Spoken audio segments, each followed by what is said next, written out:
Introducing the Paddy Power World Darts Championships.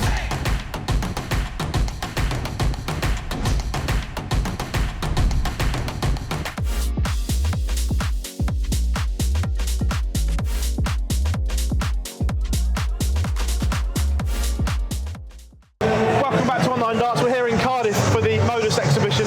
Gazzy, you've been out there. What a crowd that is. Yeah, it's a buzzing night, great crowd, freezing cold. But yeah, I took my coat on and tried my best. Look, nights like this, I know it's not a Premier League night, but it's still special to play in front of 800 of your own fans, isn't it? Oh, honestly, it's buzzing, man. And even just, you do photos and meet and greets and stuff, and plan a meet and greet, and everyone turns up, and yeah, there's queues and queues of photos, so it's always nice to come back to Wales and realise how much support you really do get, and you don't see it every week, but it's nice. Been in that practice room, how funny is Richie Burnett? Oh, I tell you, it's a pity he's lost his tour card, but he's a great player, great character, and got some great stories. But I hope he gets his tour card back, and yeah, he's good to have on tour and a great lad, like I said. But yeah, loose cannon. Do you use all these as preparation for the Worlds now? I know you've got a few exhibitions coming up. Is this all good practice? 100%. I'm playing Johnny later on in the night now. I think best of 13, so it's good practice for me, good practice for Johnny. And I got another 4 exhibitions, 2 this weekend, 2 next weekend, and then I'll start the practice at home, getting the set format under play. So yeah, it's good practice when you're playing against the top boys week in, week out. So yeah, it's 2 weeks off now before I play. I think I play on the 18th. So yeah, it's a good bit of practice. These exhibitions, this is the best practice you can get. Well, yeah, because outside competitive play. Yeah, because now obviously the PDC's finished. If you don't play in exhibitions, I don't practice with anyone really. That's got a tour card. Don't get me wrong, I practice with Barry, who's a great player, a fantastic bloke. But you need boys that I'm not saying Barry don't push me, but he's not playing at his ultimate best as what he did years ago. So you need boys that are putting you under constant pressure and playing these exhibitions. That's what happens. The draws now out. What's your first initial thoughts to your draw? To be honest with you, I think I've got a tough draw. 2 boys who got their tour cards, and I think I've played one of them. I don't know if I played Connor Scott before. I'm not sure, but yeah, I've had some battles. I think with Kachuk. I think I played him twice. I think I've won twice, which is good. But yeah, whatever happens, it's going to be a tough game. I'll prepare well. I'll play and prepare as if I'm playing Michael or Gary or any one of them. So yeah, I'm up on our stage. I'll play the board and just concentrate on my own game. It's an interesting little section of that draw. Have you looked too far ahead yet? Potential opponents going through? Honestly, with the World Championship, I just separated 2 separate tournaments. 1 tournament before Christmas, and then another tournament after Christmas. So get through the first round and then see what happens after that. Obviously, you and Gary on a potential another collision course. You're in the same quarter. Served up an absolute treat at the Grand Slam. I'm hoping you'll get him for another one, just the opposite side of the result this time. Yeah, but I think I've only ever played Gary once in the Worlds, and everyone knows what happened there. I left the trophy, so yeah, if I meet Gary, hopefully I can turn the tables on him.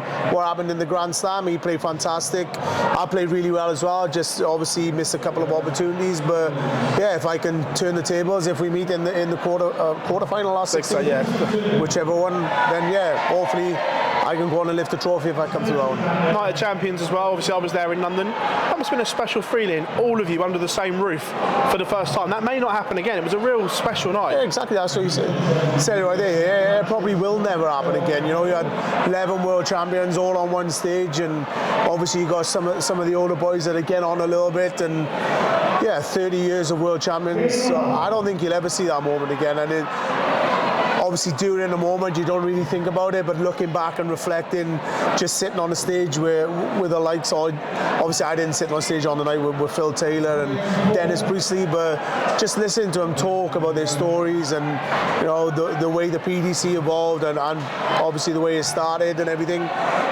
it's good to listen to those stories. And like you said, it's not going to happen again. I'm proud as punch to be part of history and to be part of that moment. And yeah, it was a great night for me, definitely.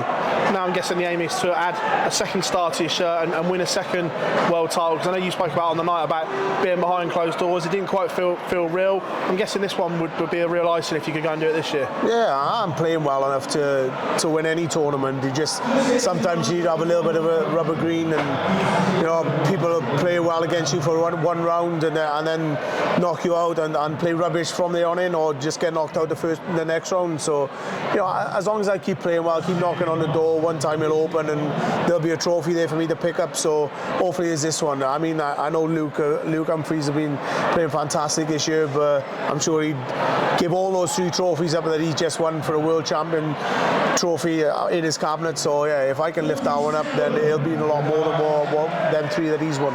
Going into January as well, there's no rest for you guys, is there? Normally January was like a quiet time for you guys, but you've got 2 World Series event straight into the Premier League, the Masters and another Premier League. Is there time to recharge the batteries after the Worlds? Well, hopefully not. Hopefully I'm in here right till the end. But yeah, I mean, it's our choice if we want to play in those events, World Series, and obviously Masters not being ranked, but it's a tournament you turn up to. But I think for me, over maybe the last 2 months, I haven't played enough. I don't think. I missed a couple of pro tours, played in 1 or 2 of them, but you need to keep on top of your game. I'm not a big practicer, so my main practice is match practice. So for me to be playing all of January, all of February, lead up to Premier League, if I'm in, then yeah, it'll be good practice for me, and I'll be flying. And you say if you're on every poster that I've seen, that may be a giveaway. Yeah, but I'm not going to be in the top 4, so it's not a shoe-in. Even though I've been playing pretty well this year. Fingers crossed I am in, but fingers crossed I get myself back into the top 4, and no reason why I can't be number 1 as well. I think if I win the Worlds. This is the most relaxed I've seen you in a long time. You fit in a really good space, not just in darts, just in life in general right now. I know I'm playing well, but obviously players around me are playing well, and they sometimes play a little bit above their game to knock you off a perch and get you out of a tournament. But I know my game's in a good place. My head is sort of in a good place. I've had a little bit of mental problems over the last couple of weeks, couple of months, which have been tough. But you come through things like that, and it is a bit difficult. But I'm on the up, and things are looking good. Gezi, absolute pleasure, mate. Thank you very much as always. Sorted, cheers, man. Introducing the Paddy Power World Darts Championships.